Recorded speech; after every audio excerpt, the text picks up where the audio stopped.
Bismillahirrahmanirrahim. Assalamualaikum warahmatullahi wabarakatuh.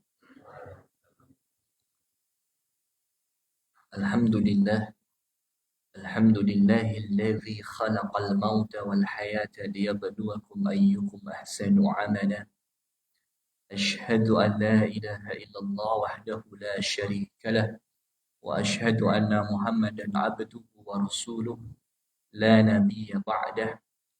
Allahumma salli wa sallim wa barik ala nabiyyina Muhammad wa ala alihi wa ashabihi ajma'in. Qala Allah Ta'ala fi kitabihil karim, a'udzu billahi minasy syaithanir rajim. Bismillahirrahmanirrahim. Ya ayyuhalladzina amanu ittaqullaha haqqa tuqatih wa la tamutunna illa wa antum muslimun. Hadirin dan hadirat jamaah salat maghrib yang dicintai oleh Allah, puja dan puji syukur marilah kita panjatkan kehadirat Allah yang masih berkenan melimpahkan kepada kita nikmat taufik dan nikmat hidayah, sehingga Allah mudahkan langkah kita menuju majelis ilmu yang mulia ini. Baginda bersabda, "Man salaka tariqan yaltamisu fihi ilman, sahalallahu lahu bihi tariqan ilal jannah." Barang siapa yang menempuh jalan untuk menuntut ilmu, maka akan Allah mudahkan baginya jalan untuk menuju ke surga. InsyaAllah pada kesempatan petang hari ini kita akan membahas tentang hadis ke-7 dari 40 hadis yang ditulis oleh Imam Nawawi, atau lebih sering kita dengar dengan hadis arba'in. Langsung saja kita menuju materi hadisnya. Izinkan saya bacakan hadisnya. An Abi Raqayyah Tamim ibni Aus Ad-Dari, dari Abi Raqayyah Tamim ibni Aus Ad-Dari radhiyallahu ta'ala anhu, semoga Allah meridhoinya. Anna Nabiy sallallahu alaihi wasallam qala, sesungguhnya Nabi Muhammad sallallahu alaihi wasallam bersabda, Ad-dinun nasihah. Ad-dinun nasihah. Agama itu ialah nasihat. Perkataan beliau ini diulang sampai 3 kali. Thalathan. Ad-dinun nasihah. Ad-dinun nasihah. Ad-dinun nasihah. Pengulangan ini menunjukkan betapa pentingnya nasihat ini untuk menjadi perhatian bagi para sahabat Nabi. Ketika para sahabat mendengar apa yang disabdakan oleh Nabi, yaitu agama ialah nasihat, maka mereka berkata, Qulna, kami berkata, liman, nasihat untuk siapa baginda Nabi? Liman, nasihat untuk siapa baginda Nabi? Qal, maka Nabi SAW bersabda menjawab pertanyaan para sahabat. Beliau bersabda, lillahi, nasihat untuk Allah, wali kitabihi, dan nasihat terhadap kitabnya, wali rasulihi, dan nasihat kepada rasulnya, wali a'immatil muslimin, dan juga nasihat bagi pemimpin kaum muslimin, wa ammatihim, serta bagi umat Islam pada umumnya. Rawahu Muslim. Hadis riwayat Imam Muslim. Hadirin yang dicintai oleh Allah, sebelum kita bahas lebih jauh, kita maknai dulu, kita pahami dulu apa makna nasihat. Kata nasihat berasal dari bahasa Arab, dari kata kerja nasoha, yang berarti khalasa, yaitu murni, serta bersih dari segala kotoran. Nasihat itu adalah berusaha memurnikan atau membersihkan dari segala kotoran yang melingkupi. Contoh, kalau kita memberikan nasihat kepada orang lain, sejatinya kita sedang berusaha membersihkannya. atau mensucikannya dari segala kotoran yang mungkin akan mengotori orang tersebut. Hadirin yang dicintai oleh Allah Subhanahu wa taala. Sekarang mari kita bahas syarahnya. Kita bahas penjelasan dari hadis ini. Saya kutipkan penjelasan dari kitab Fathul Qawi Al-Matin fi Syarhil Arba'in. Matur nuwun. Baik, kita bahas satu persatu pelan-pelan. Qaulahu, sabda beliau, ad-dinun nasihah. Agama itu adalah nasihat. Maksudnya, hadhihi kalimatun jami'atun. Hadhihi kalimatun. Ini merupakan satu kalimat jami'atun yang komprehensif. Komprehensif itu menyeluruh. Maknanya itu menyeluruh. Tadullu ala ahammiyatun nasihah fid din. Tadullu ahamiyatun nasihah, yang menunjukkan ahamiyah. Ahamiyah itu pentingnya nasihat fid din, dalam agama. Wa anna usasuhu wa imaduhu. Wa anna usasuhu, bahkan nasihat itu merupakan usasuhu, merupakan asas atau merupakan pondasi. Wa imaduhu, dan bahkan al-imad. Apa itu imad? Tiang. As-salatu imaduddin. Salat itu merupakan tiang agama. Jadi, nasihat itu kata para ulama ialah usasuhu, asasuhu, asas, yaitu pondasi, dan juga wa imaduhu, dan juga imad atau pilar dalam agama. Hal ini sebagaimana nasihat malaikat Jibril ketika mendatangi Nabi.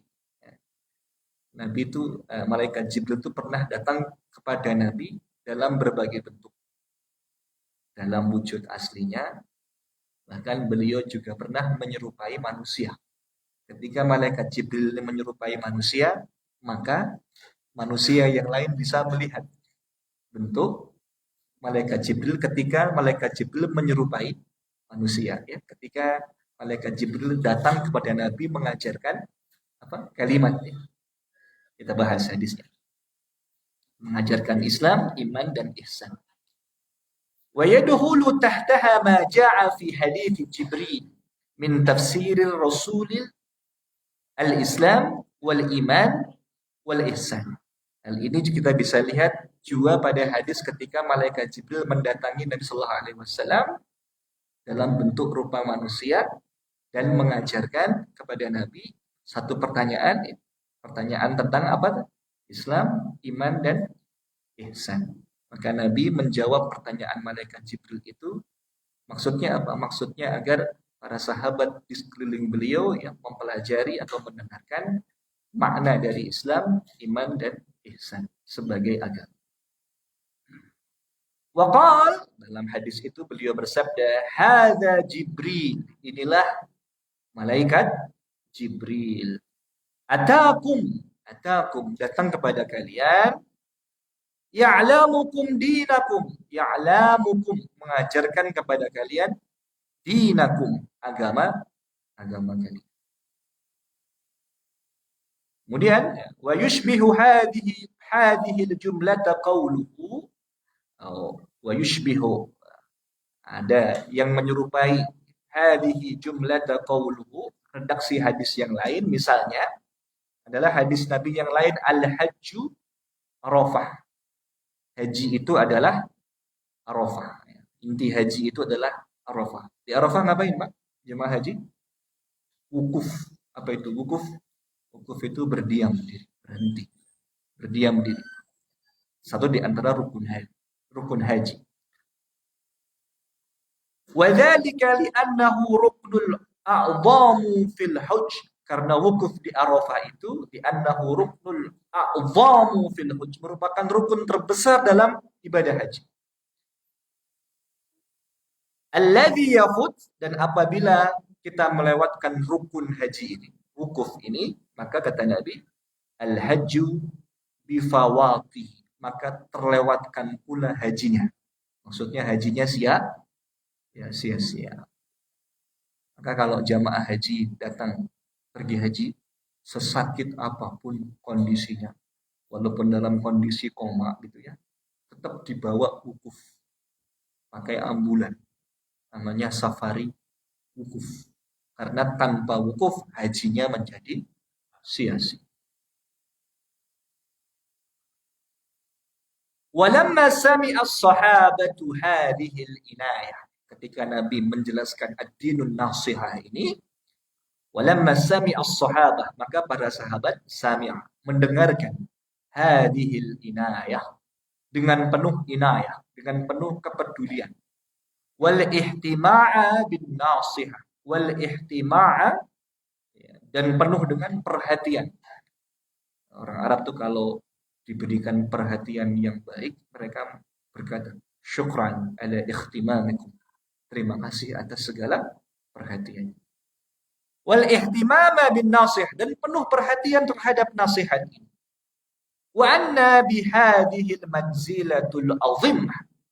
Karena nasihat itu merupakan sesungguhnya punya kedudukan yang tinggi. Azimah. Punya kedudukan yang besar. Kemudian hal ini ditunjukkan oleh keseriusan para sahabat. Jadi salah satu tanda keseriusan kita ketika mempelajari ilmu itu, ketika kita melihat dengan seksama itu tentu pengen tahu apa sih yang ingin disampaikan oleh baginda Nabi. Ketika Nabi bersabda ad-dinun nasihah, maka mereka penasaran. Maksudnya apa? Mereka berkata, qalu, ya, liman ya Rasulullah? Nasihat untuk siapa ya Rasulullah? Ajarkan kepada kami. Maksudnya seperti apa? Maka Nabi menjawab, fa'ajabahum.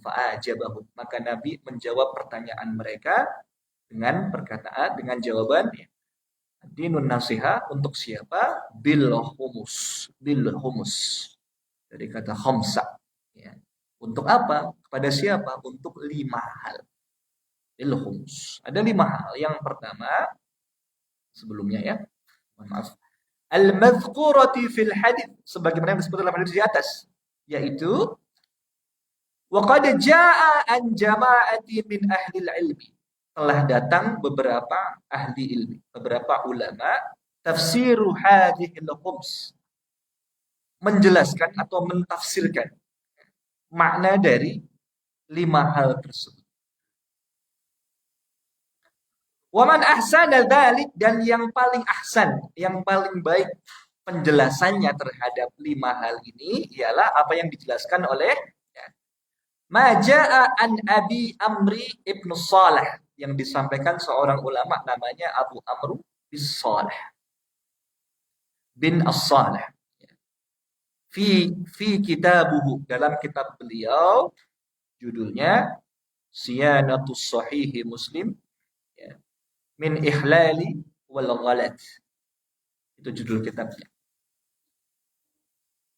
Beliau Abu Amr bin As-Saleh berkata, menjelaskan tentang 5 hal ini. Pertama, wan nasihatu kalimatun jami'atun. Beliau berkata, wan nasihah, nasihat itu ialah kalimatun jami'atun, kalimat yang komprehensif, yang menyeluruh. Tatadammanu qiyaman nasih, yang melibatkan an-nasih. Nasih itu yang memberi nasihat. Yang memberi nasihat itu dalam bahasa Inggris artinya komunikator, ya. Guru yang memberikan pesan. Kemudian lil mansuhi lahu, kepada yang diberi nasihat, komunikannya, yang menerima nasihatnya, yaitu biwujuhil khair, dengan segala bentuk kebaikan. Isi nasihatnya itu segala bentuk kebaikan, iradatan, baik berupa keinginan, wa fi'lan, atau berupa perbuatan. Fannasihatu lillahi tabaraka wa ta'ala. Adapun makna nasihat lillahi tabaraka wa ta'ala, nasihat kepada Allah itu maksudnya ialah tauhiduhu, yaitu mengesahkan Allah. Jadi haknya Allah itu yang pertama diesakan, tidak boleh disekutukan, tidak boleh diduakan, ditigakan, diempatkan, dilimpahkan, atau bahkan lebih banyak. Karena Allah itu maha tunggal. Ya, Nabi itu diperintah oleh Allah untuk berdakwah kepada masyarakat yang bermasalah dalam tauhidnya. Orang Arab itu, orang Quraisy jahiliyah itu tidak bermasalah dalam tauhid rububiyahnya, Pak. Jadi kalau orang Quraisy ditanya yang menciptakan alam semesta, mereka menjawab Allah. Yang membentuk manusia siapa? Mereka menjawab Allah. Tetapi masalahnya, salahnya adalah mereka mengadakan tandingan-tandingan lain selain daripada Allah. Diberi nama Lata, ya, Uzza, Manat, Hubal. Kemudian wawasfuhu bisifatil kamil, mentauhidkannya dan mensifatinya. Wawasfuhu bisifatil kamil, dengan sifat yang kamil, yang sempurna. Ya Allah itu punya sifat-sifat yang sempurna. Dulu waktu SD kita belajar ya, wujud, qidam, baqa, wa khalafatuhu, il hawadits dan seterusnya. Wal jalalul jam'un, dan sifat-sifat yang mulia. Al jalal wa tanzihuhu amman yudadduha, dan mensucikannya dari segala hal yang kontra atau berlawanan dengan sifat-sifat Allah. Contoh, tidak boleh kita menganggap Allah itu sama seperti manusia. Allah punya anak misalnya. Kalau Allah punya anak, nanti bisa juga Allah punya ibu, punya ayah, punya cucu. Nah, Allah itu suci, terbebas dari sifat makhluk. Wa yukhalifuha, dan termasuk hal-hal yang menyelisihinya. Kemudian wa tajannubu ma'ashi, menjauhi kemaksiatan. Wal qiyamu bi ta'atihi, dan melaksanakan segala ta'at, yaitu ketaatan kepada Allah. Kemudian wa ma bunhi bi wasfil ikhlas, mencintai sifat keikhlasan. Karena apa? Karena ikhlas ini merupakan satu di antara syarat diterimanya amal di sisi Allah. Kalau tidak ikhlas, tidak akan diterima. Karena syarat diterimanya amal ialah ikhlas. Maaf, saya minum dulu ya Pak.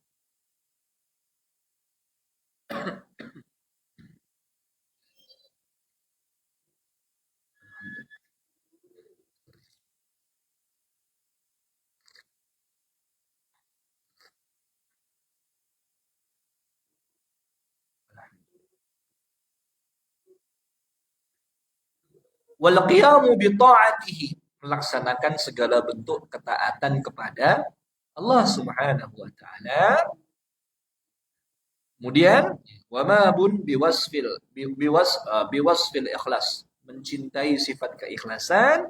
Kemudian wal hibi fihi wal bughdi fihi. Ya, wal hib fihi, mencintai karena Allah, wal bughdi fihi, dan membenci sesuatu karena Allah. Jadi kalau kita mau melakukan satu hal, timbang baik buruknya, ukurannya siapa? Ukurannya Allah. Kalau Allah suka, laksanakan. Kalau Allah nggak suka, jangan lakukan. Kalau kita mencintai karena Allah menyuruh kita mencintai. Kalau kita membenci pun karena Allah menyuruh kita membenci. Jadi ukurannya siapa? Ukurannya Allah Subhanahu wa ta'ala. Kemudian wajihadu man kafaru bihi ta'ala, wajihadu, dan berjihad, konteksnya ini perang, dan memerangi, berjihad, man kafaru bihi, orang-orang yang kafir kepada Allah Ta'ala. Konteksnya adalah mereka yang memerangimu. Jadi jangan kemudian ketika kita dengar hadis ini, ya berjihad memerangi orang kafir, ketika lihat orang kafir terus dibunuh, tidak. Tapi konteksnya adalah berjihad melawan mereka orang-orang kafir yang memerangi. Seperti di mana? Seperti di Palestina. Ya, orang-orang Yahudi ketika memerangi orang-orang Muslim, orang-orang Palestina, maka orang-orang Palestina berhak atau berkewajiban untuk mempertahankan kehidupan mereka dengan cara berjihad. Berikutnya, wa ma dzalik, dan yang sebanding dengan itu.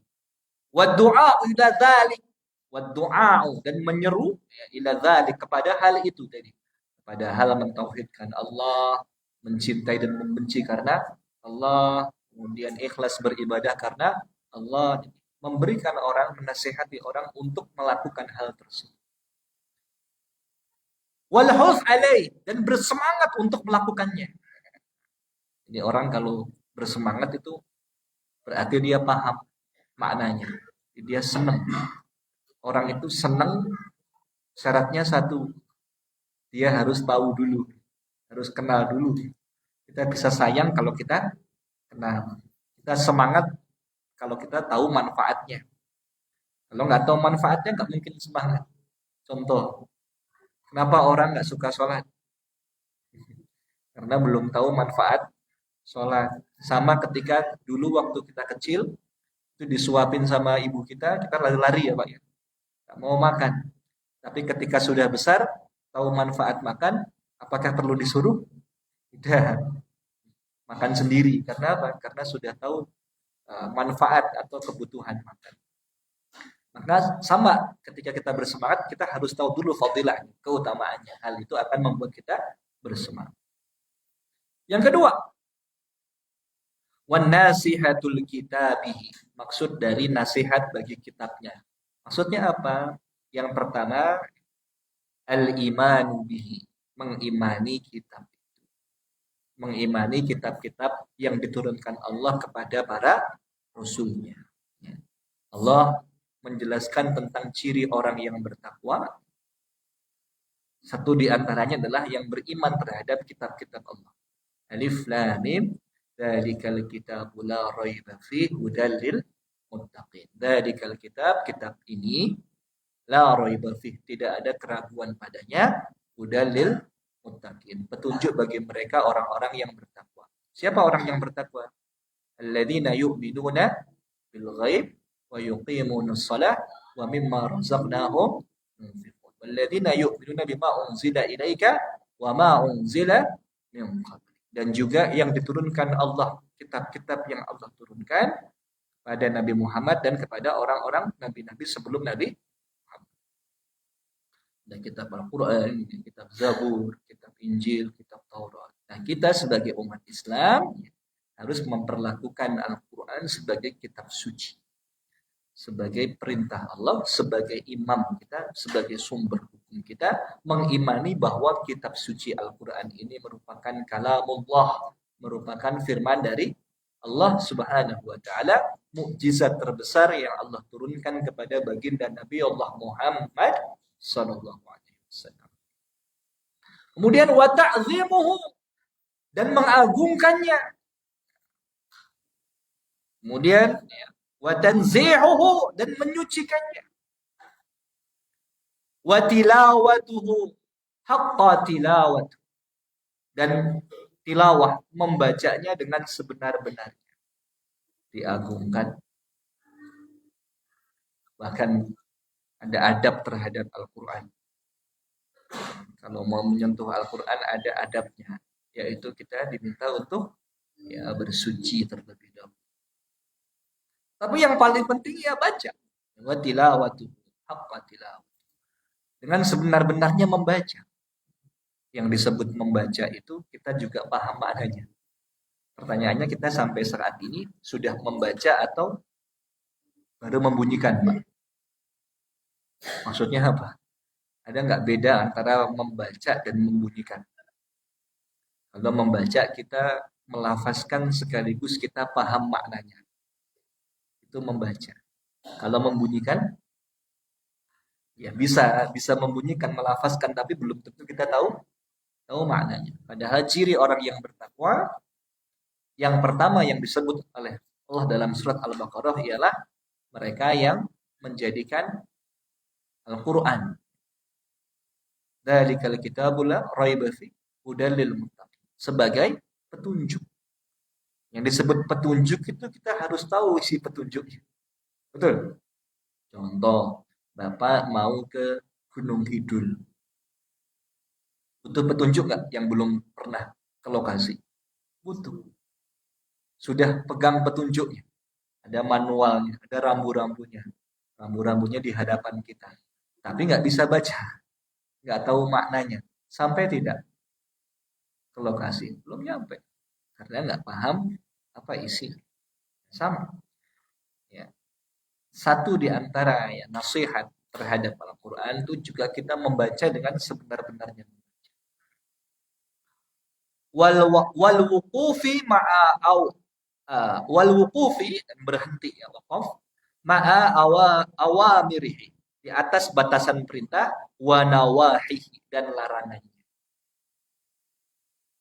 Kemudian wa tafahhumi ulumihi wa tafahhum dan memahami ulumihi, memahami ilmu-ilmu.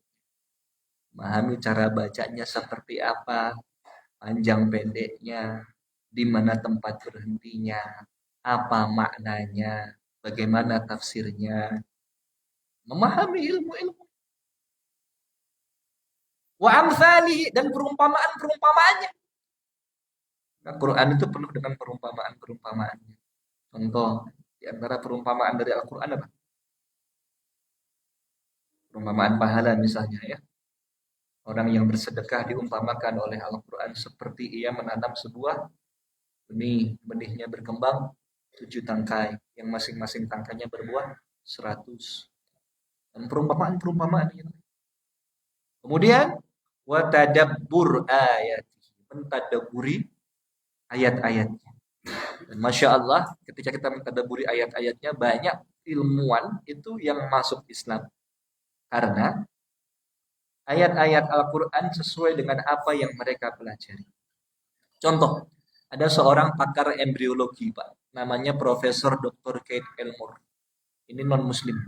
Pakar embriologi dari Amerika. Dia masuk Islam. Gara-gara membaca surah Al-Mu'minun. Tentang proses penciptaan manusia. Kan manusia diciptakan oleh Allah setahap ya. Dari mana? Dari setetes air mani bertemu dengan sel ovum, kemudian jadi segumpal darah, kemudian jadi segumpal daging, kemudian mengeras jadi tulang belulang, kemudian dibungkus dengan daging, kemudian ditiupkan ruh. Fatabarakallahu ahsanul khaliqin kata Allah. Di ayat ke-12 sampai ayat ke-14 surat Al-Mu'min. Maka proses ini baru bisa dibuktikan kebenarannya di abad ke-20. Setelah manusia menemukan kecanggihan teknologi. Setelah manusia menemukan mikroskop. Setelah manusia menemukan USG. Dan ternyata apa yang disebut oleh Al-Quran 1400 tahun yang lalu itu bisa dibuktikan kebenarannya secara ilmiah. Dengan sebuah penelitian sesuai dengan apa yang dibuktikan oleh ilmu di abad ke-20. Maka Profesor Dr. Kate Elmore ketika membaca ayat ini, apa yang terjadi? Dia mengungkapkan ungkapan bercandanya yang menunjukkan rasa kagumnya terhadap Quran. Dia berkata, tidak mungkin. Itu dulu Muhammad pasti punya mikroskop. Ini ungkapan bercanda yang menunjukkan rasa kagumnya dia terhadap Al-Quran. Tidak mungkin seorang Muhammad yang hidupnya 1400 tahun yang lalu, yang tidak ada mikroskop, tidak ada USG, bisa ngomong seperti itu omongannya. Betul. Sesuai dengan ilmu pengetahuan di abad ini. Tidak mungkin seorang Muhammad yang katanya ummi. Napa niku ummi? Tapi kan ummi, nggak bisa baca, nggak bisa tulis. Bisa ngomong begini dan omongannya betul. Kalau tidak dipimpin atau dibimbing oleh dia yang menciptakan manusia. Maka Profesor Dr. Kate Elmore mengucapkan 2 kalimat syahadat dengan mantap. Asyhadu alla ilaha illallah wa asyhadu anna Muhammadar Rasulullah. Itu baru tadabbur 2 ayat, Pak. Sudah langsung masuk Islam. Pertanyaannya, dulu Profesor Dr. Kate Elmore pernah ikut PPA? Tidak. Tapi karena beliau mentadabburi ayat-ayat Allah. Ya, langsung tanpa ada keraguan. Dzalikal kitabul la raiba la raiba. Baik, berikutnya. Wa du'a'i ilaih, dan menyeru kepadanya, menyeru kepada Al-Qur'an. Wa dzabbu tahrifal 'ali, maaf, wa dzabbu tahrifal ghali, serta membelanya dari orang-orang yang berusaha menyelewengkan Al-Qur'an. Ada nggak yang berusaha membuat Al-Qur'an itu ya jatuh pamornya, diselewengkan, dihinakan?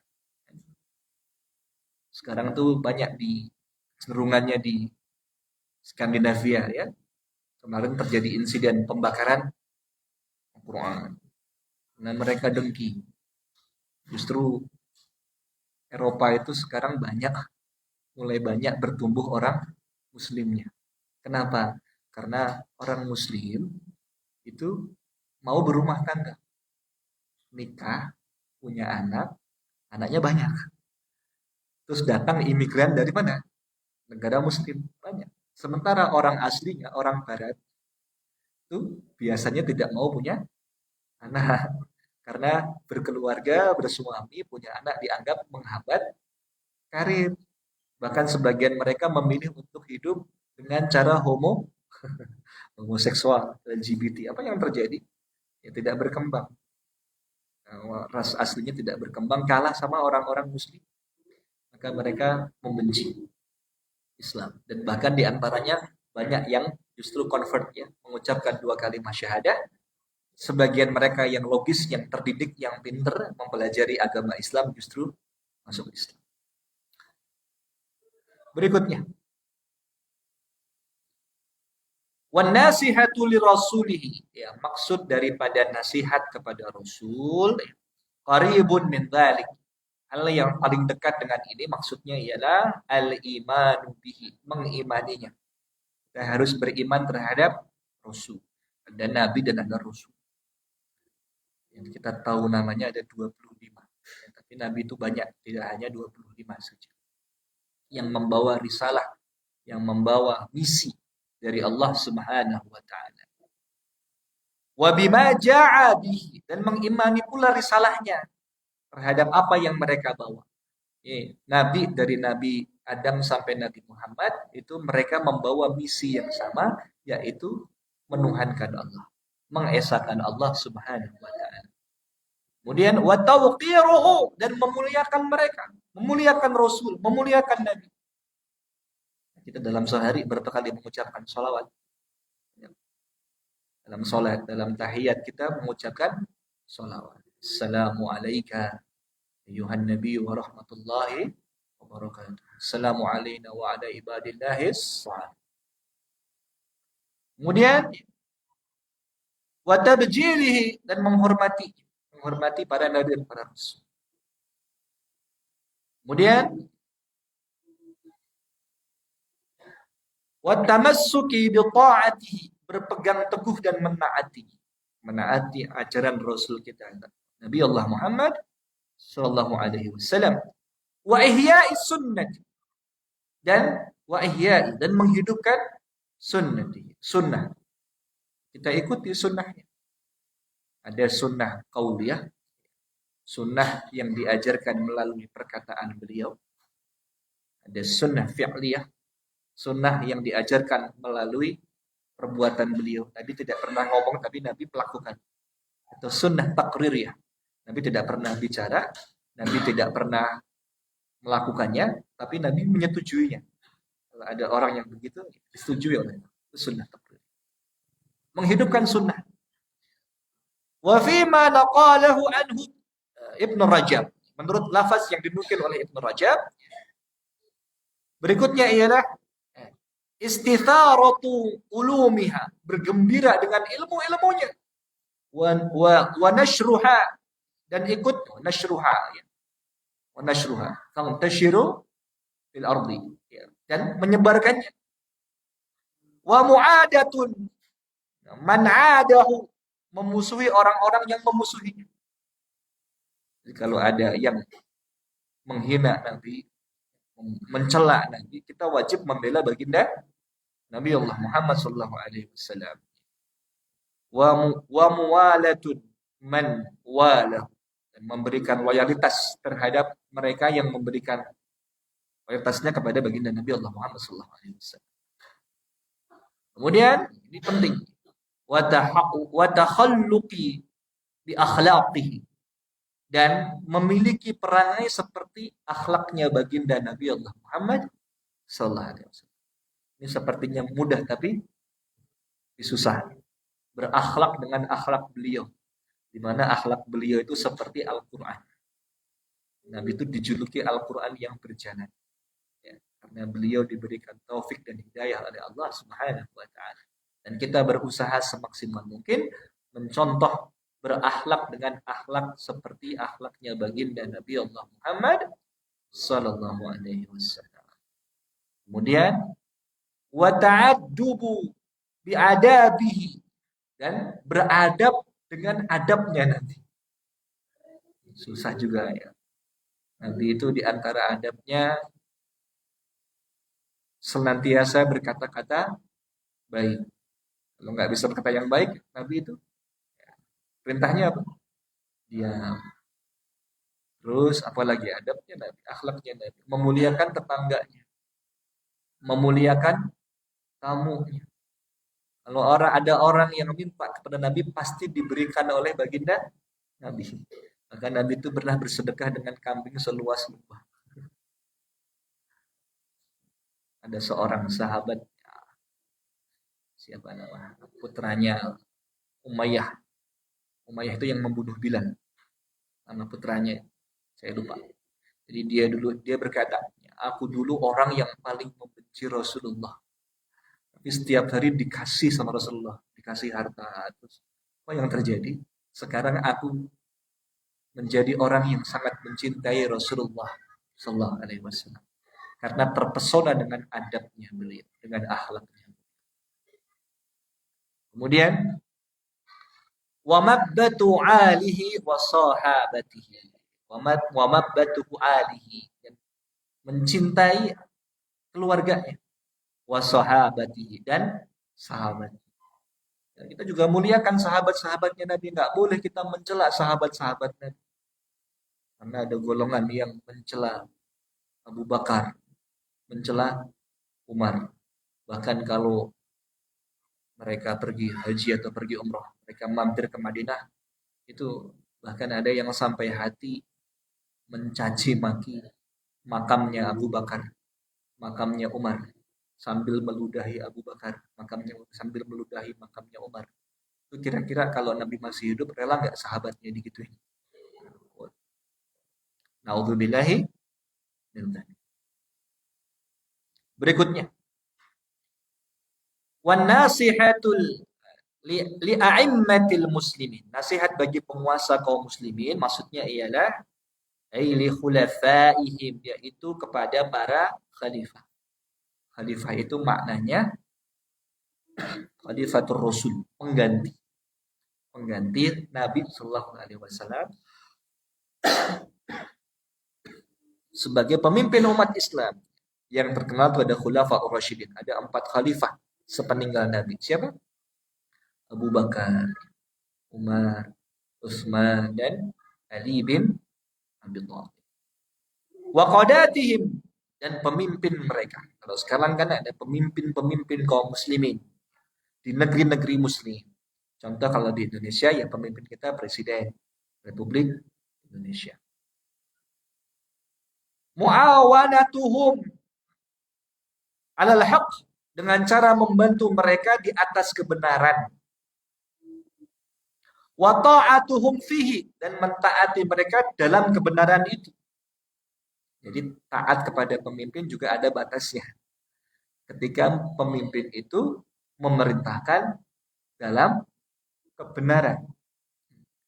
Dan kita wajib taat ketika yang diperintahkan itu sesuai dengan kebenaran. Yang tidak boleh adalah ketika pemimpin kita menyuruh kita untuk menyelisihi perintah Allah, maka tidak boleh taat. Tidak ada ketaatan dalam maksiat. Sekalipun perintah itu wajib asalnya. Contoh, Allah kan perintahkan kita untuk taat kepada pemimpin. Atiullaha wa atiur Rasul wa ulil amri minkum. Taatlah kepada Allah, kepada Rasul dan pemimpin kaum muslimin. Tetapi kalau pemimpin kaum muslimin itu ulil amri memerintahkan kejahatan, keburukan tidak boleh taat.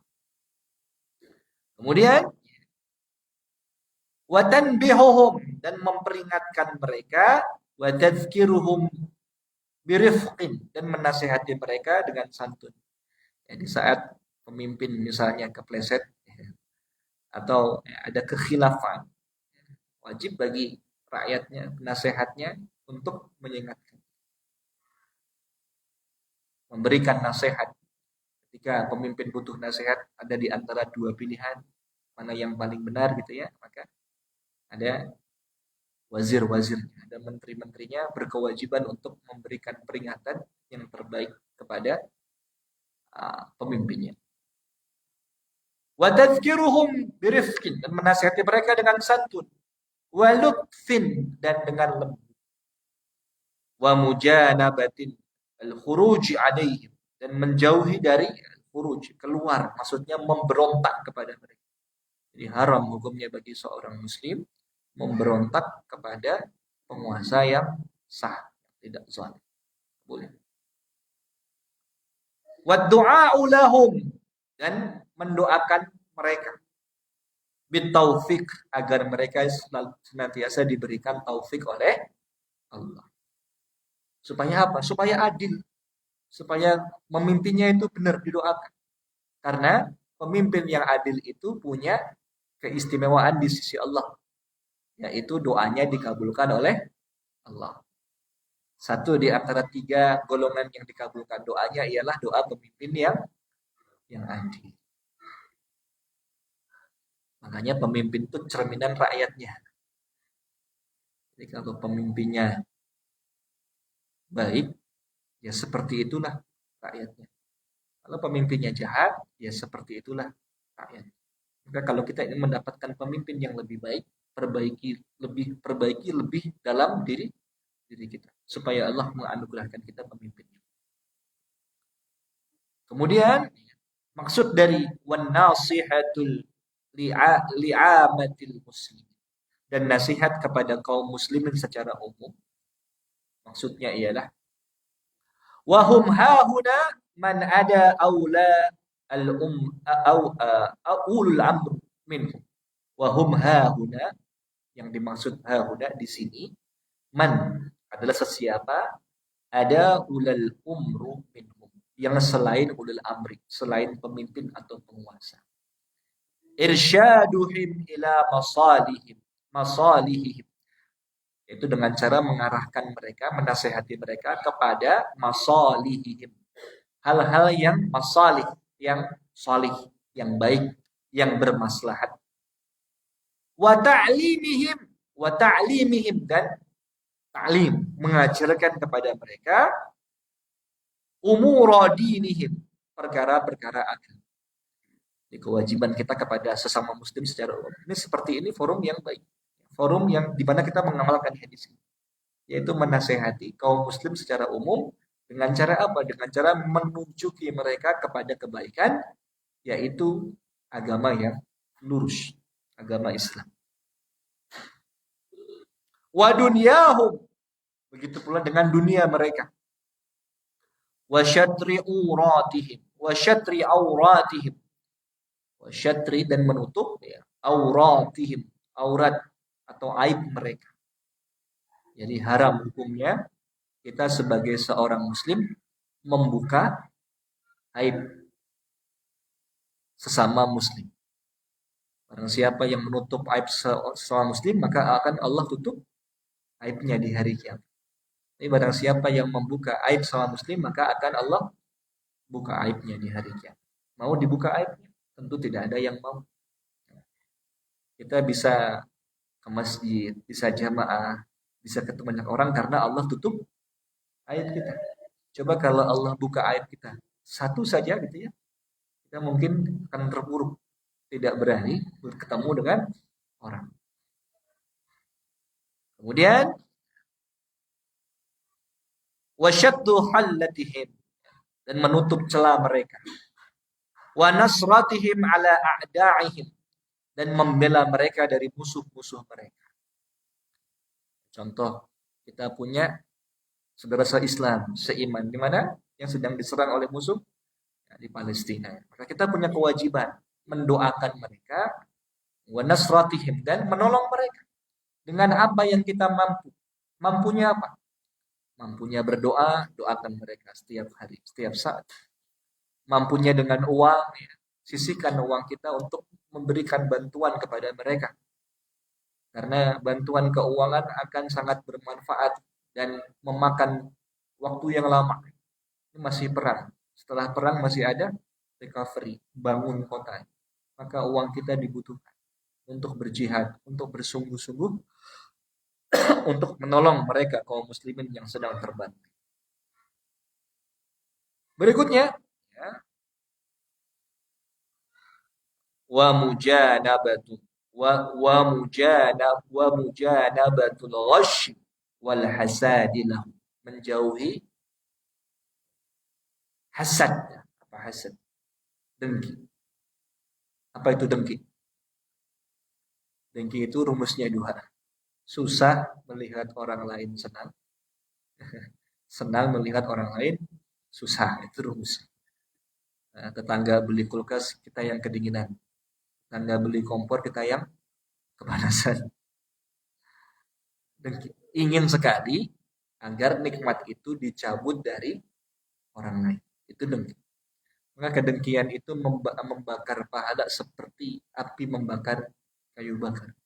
Karena orang dengki itu tidak akan tenang hidup. Maka berusahalah untuk memadamkan kedengkian.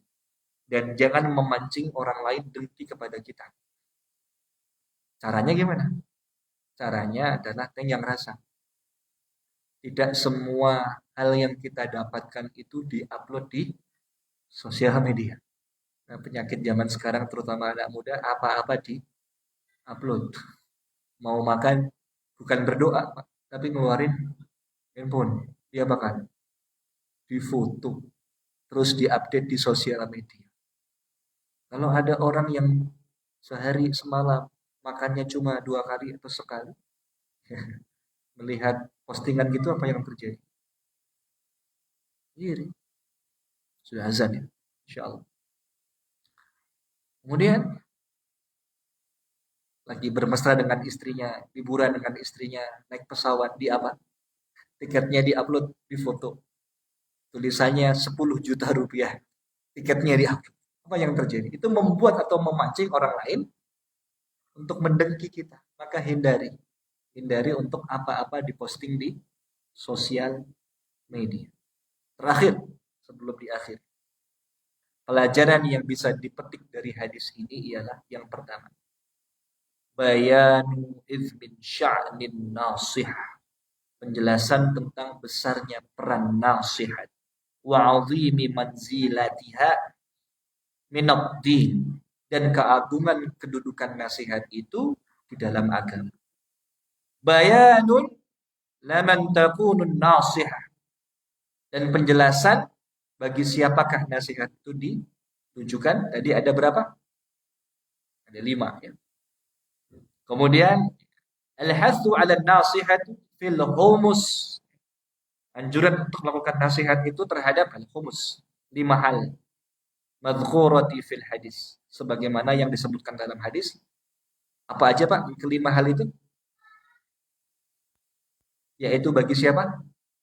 Bagi Allah. Yang kedua tadi kepada siapa?